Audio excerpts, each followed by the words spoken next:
Pour savoir gérer au mieux sa vie amoureuse, professionnelle et privée, il faut savoir gérer ses émotions. Et chaque émotion nous invite à faire quelque chose. La colère, c'est quand une ligne a été franchie. Tu ne t'es pas senti respecté, tu t'es senti attaqué et du coup, tu attaques à ton tour.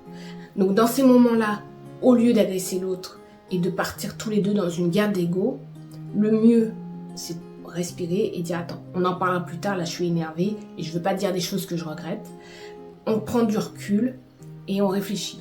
Où la limite a été franchie, ou bien est-ce que ça me ramène à une blessure antérieure que je n'avais pas guérie.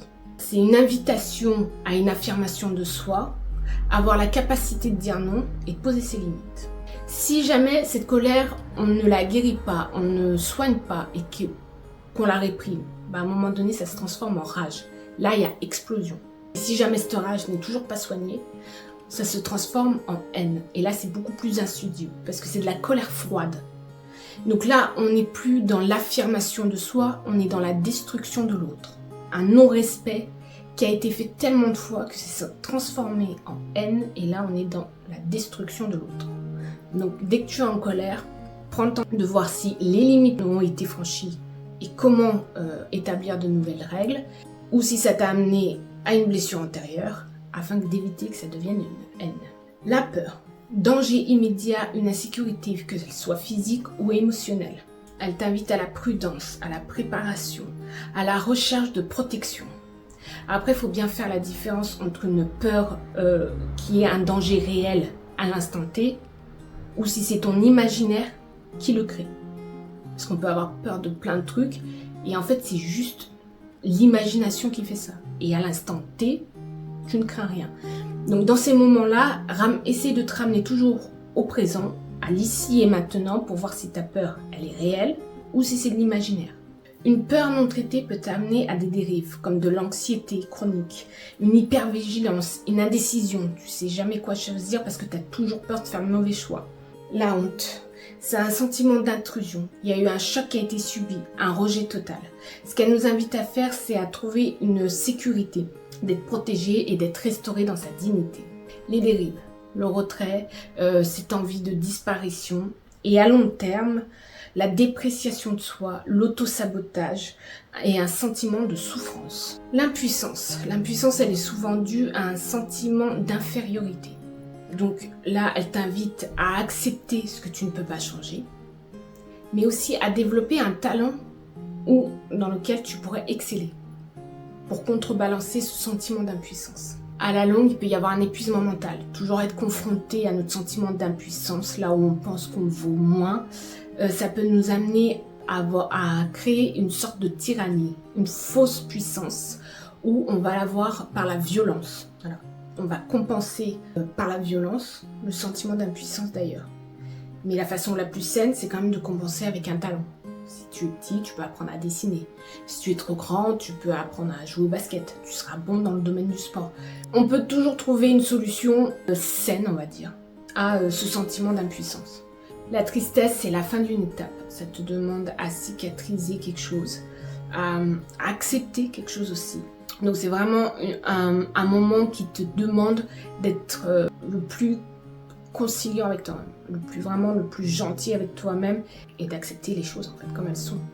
Donc ça peut venir après un deuil, après une rupture, des fois après un travail, parce qu'on peut se sentir bien dans cette équipe, on pouvait aimer ce travail, mais l'usine ferme et si on a passé 30 ans de sa vie ou 25 ans de sa vie, c'est quand même quelque chose de compliqué à gérer. Donc moi ce que je fais, je dis pas que j'ai la meilleure des manières. Alors moi ce que je fais dans ces moments de tristesse, c'est que je me donne un projet, en fait, mais un projet physique. Je repeins une pièce, je me réapproprie quelque chose. Voilà, je me recrée un nouveau cocon, je me reconstruis, autant physiquement que mentalement. Les dérives, quand on comprend mal la tristesse, c'est que ça peut nous amener à une certaine léthargie, qui nous amène à un isolement total, puis à une dépression. Donc c'est pour ça qu'il faut vraiment prendre le temps d'accepter le processus, d'accepter les choses qu'on ne peut pas changer, de trouver des nouveaux objectifs et de reprendre goût à la vie. Ça prend du temps. La culpabilité, elle nous vient quand on a l'impression qu'on a transgressé nos propres valeurs. Donc on est allé au-delà et que ce qu'on a fait, ça ne nous correspond pas. Donc là, elle nous invite vraiment à faire des excuses et à faire amende honorable. Les dérives d'une culpabilité mal gérée ou pas gérée du tout, c'est l'autodestruction, l'autopunition et le sentiment de ne jamais faire assez bien. Après, faut faire attention à la fausse culpabilité. Quand on est dans une relation pas très saine, il y a des gens qui vont s'amuser à te mettre une culpabilité en toi pour que justement tu puisses faire toujours plus pour eux et toujours plus. Donc prends le temps de voir si cette culpabilité que tu ressens, c'est parce que ce n'est pas en adéquation avec tes valeurs et c'est vraiment toi qui as fait quelque chose, ou si on te l'a implanté, parce que ce ne sera pas les mêmes choses. Si elle ne vient pas de toi et qu'elle t'a été implantée, déculpabilise. Rassure-toi, tu n'as rien fait de mal. L'envie et la jalousie, c'est deux faces d'une même pièce. Ça ressemble, mais c'est pas totalement la même chose. Donc on va commencer par le plus soft. La jalousie, c'est la peur de perdre l'autre. Quand tu es amoureuse et que tu as peur de perdre l'autre, ou que tu as la sensation que sa relation elle est plus belle avec la tierce, tu es jaloux. Donc ça t'amène aussi à un sentiment d'insécurité, d'infériorité. Donc il faut vraiment que tu comprennes là que c'est qu'une question de perception. C'est pas parce que tu te perçois pas beau ou pas belle que l'autre est mieux que toi. Et après, il faut que tu fasses attention aussi, parce qu'il y a de grands manipulateurs qui jouent comme ça avec les gens, c'est qu'ils t'implantent une jalousie qui n'est pas la tienne. Donc, ils font toujours entrer un tierce dans la relation. Donc, fais bien attention d'être dans une relation saine où il y a un sentiment de jalousie parce que tu as peur de perdre l'autre par pur amour, ou si c'est de la jalousie implantée. Donc là, ça t'invite aussi à regarder et à t'accepter. Si tu arrives à t'aimer pour ce que tu es et à comprendre et à voir tes points forts, tes points faibles, ton sentiment d'insécurité, d'infériorité pourra disparaître. Enfin, disparaître. Si l'autre ne joue pas avec toi, bien sûr. L'envieux, c'est plus sournois, c'est plus insidieux, c'est beaucoup plus malsain. Là, en fait, on veut ce que l'autre a, au point de le détruire. La saturation et la surcharge. Trop d'informations, trop de choses à faire, Et le cerveau, il est toujours... il se repose jamais, tu vois. Donc là, il est urgent, mais vraiment urgent, c'est de s'arrêter.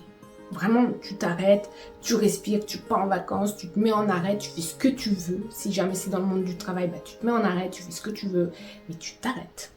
Tu te reposes. Les conséquences qui peuvent arriver de tout ça, c'est l'irritabilité, un manque de patience et une explosion imprévisible. Donc il est vraiment urgent, avant de finir en burn-out, de prendre le temps, de t'arrêter, de t'écouter, de te reposer. Donc voilà, on a fait les émotions en général. Donc si jamais il y en a une que tu as mal compris, ou tu traverses une émotion que j'ai oublié de préciser, tu n'hésites pas à m'écrire. Je te ferai une réponse en vidéo pour aider le plus grand nombre. Je te remercie d'avoir regardé. Oublie pas le pouce bleu, oublie pas de t'abonner et je te dis à très vite.